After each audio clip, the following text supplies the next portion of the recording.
آپ حضرات کے سامنے ایک محبت کی اور ایک داستان رکھتے ہیں، محبت برا ایک اور آپ حضرات کے سامنے واقعہ رکھتے ہیں۔ آپ نے یہ واقعہ پہلے بھی کثیر علماء سے سن رکھا ہے کہ جنگ احد کے میدان کے اندر جب رسول عربی کونین کے والی خسرو خوباں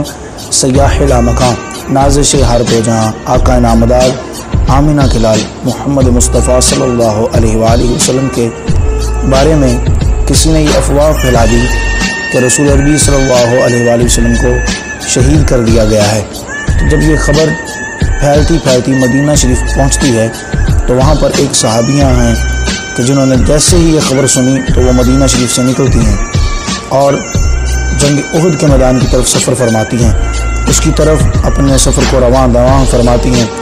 رستے میں جب جاتی ہیں تو وہاں جب جنگ احد کی طرف سے کچھ حضرات واپسی پر انہیں ملتے ہیں تو صحابہ کرام سے پوچھتی ہے، بتاؤ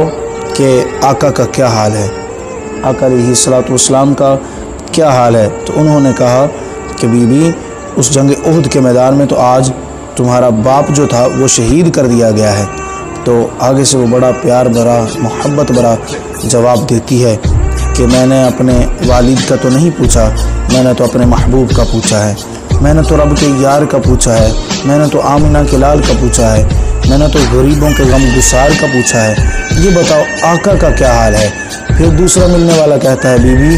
اس جنگ احد کے میدان میں تمہارے بھائی کو شہید کر دیا گیا ہے۔ کہا بھائی کو چھوڑو، میں نے اپنے بھائی کا نہیں پوچھا، میں نے تو اپنے آقا کا پوچھا ہے، میں نے تو اس کا پوچھا جو کل کائنات کا سہارا ہے، جو کونین کے والی ہیں، میں نے تو ان کا پوچھا، بتاؤ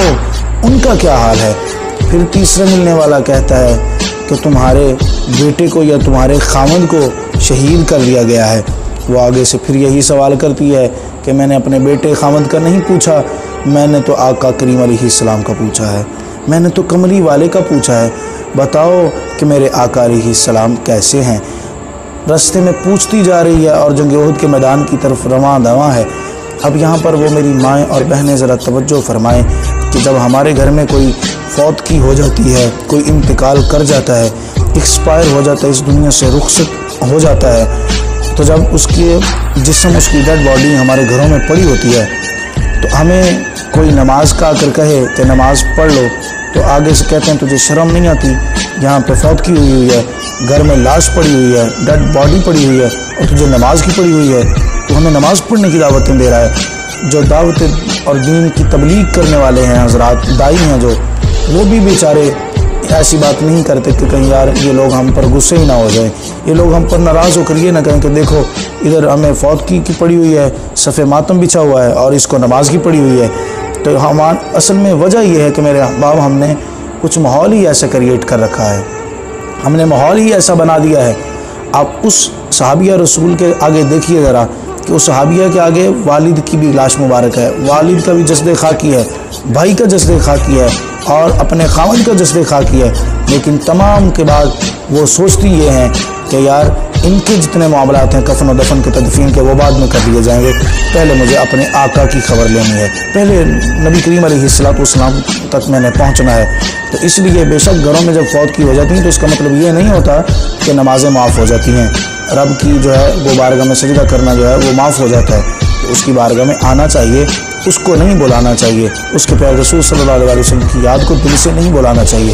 تو جب جاتی میدان احد میں پہنچتی ہیں تو آگے سے کوئی بتانے والا یہ بتاتا ہے کہ گھبراؤ نہیں، آقا بالکل عافیت کے ساتھ ہیں، آقا خیر کے ساتھ ہیں۔ تو پھر بھی دل کو سکون نہیں ہوتا، پھر بھی آقا کی بارگاہ میں جاتی ہیں، جب آقا کو سامنے دیکھتی ہیں کہ بالکل آقا علیہ الصلوۃ والسلام ہم میں حیات ہیں، آقا علیہ الصلوۃ والسلام شہید نہیں کیے گئے اور آقا علیہ الصلوۃ والسلام بالکل بخیر اور عافیت کے ساتھ ہیں، تو پھر ان کے دل کو خوشی ہوتی ہے اور آقا کی بارگاہ میں عرض کرتی ہیں، یا رسول اللہ جب آپ خیریت کے ساتھ ہیں تو مجھے اور کوئی غم نہیں ہے، مجھے اور دوسری کوئی تکلیف نہیں ہے۔ یہ ہے میرے پیارے احباب محبت۔ حضرت مصعب بن عمیر رضی اللہ تعالیٰ عنہ نے آقا کریم علیہ السلام کے لیے اپنا گھر چھوڑا، اور یہ بی بی کو دیکھو کہ جس بی بی نے اپنے خاوند، اپنے بھائی، اپنے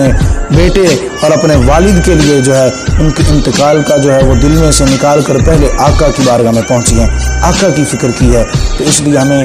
آقا سے جب پیار کرنا ہے تو پھر اسی طرح کرنا ہے کہ جس طرح ہمیں حکم دیا گیا ہے کہ اپنی جان مال اپنی اولاد اپنے بچے بیوی سے حد تک اپنی جان سے بھی زیادہ بڑھ کر آقا سے پیار کرنا ہے، تو پھر ہم پکے اور سچے مومن کہلائیں گے۔ اس لیے کہ آقا کی محبت جو ہے وہ دین کی پہلی شرط ہے۔ دین آقا علیہ الصلوۃ والسلام کی محبت سے ہی شروع ہوتا ہے۔ اگر دل میں آقا کی محبت نہیں ہے تو نمازیں روزے زکوٰۃ حج وغیرہ کچھ بھی کام نہیں آنے والے۔ تو اللہ پاک